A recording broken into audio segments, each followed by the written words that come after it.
Hi friends, welcome to my channel.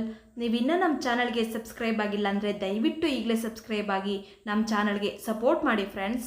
ಹಾಗೆ ಈ serial ನಿಮ್ಗೆ ಇಷ್ಟ ಇದ್ದರೆ ಒಂದು ಲೈಕ್ ಕೊಡಿ. ಒಮ್ಮೆ ಒಬ್ಬ ರೈತ ಇದ್ದ. ಅವನು ಹಳ್ಳಿಯಲ್ಲಿ ವಾಸಿಸುತ್ತಿದ್ದನು. ಅವನಿಗೆ 3 ಗಂಡು ಮಕ್ಕಳಿದ್ದರು. ಅವರು ಯಾವಾಗಲೂ ಪರಸ್ಪರ ಜಗಳವಾಡುತ್ತಿದ್ದರು. ರೈತ ತೀವ್ರ ಅನಾರೋಗ್ಯಕ್ಕೆ ಒಳಗಾದ. ತನ್ನ ಮಕ್ಕಳ ವರ್ತನೆಯಿಂದ ರೈತ ತುಂಬ ನೊಂದಿದ್ದ.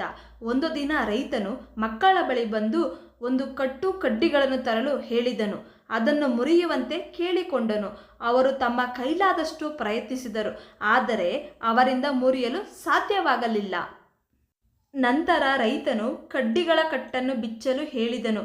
ಕಡ್ಡಿಗಳನ್ನು ಮತ್ತೊಮ್ಮೆ ಮುರಿಯಲು ಹೇಳಿದನು. ಮಕ್ಕಳು ಅವುಗಳನ್ನು ಸುಲಭವಾಗಿ ಮುರಿದರು.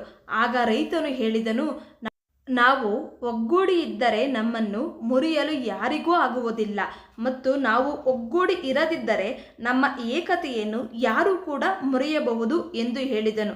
ಅವರ ಮಕ್ಕಳು ತಮ್ಮ ಪಾಠವನ್ನು ಕಲಿತರು ಮತ್ತು ಶಾಂತಿಯಿಂದ ಬದುಕಲು ಪ್ರಾರಂಭಿಸಿದರು. ಏಕತೆಯಲ್ಲಿ ಇದೆ ದೊಡ್ಡ ಶಕ್ತಿ. ಇಲ್ಲಿಗೆ ಸಂಚಿಕೆ ಮುಕ್ತಾಯಗೊಳ್ಳುತ್ತೆ. ದಯವಿಟ್ಟು ನಿಮ್ಮ ಮನಸ್ಸುಗಳನ್ನು ಕಮೆಂಟ್ ಮಾಡಿ. Thank you.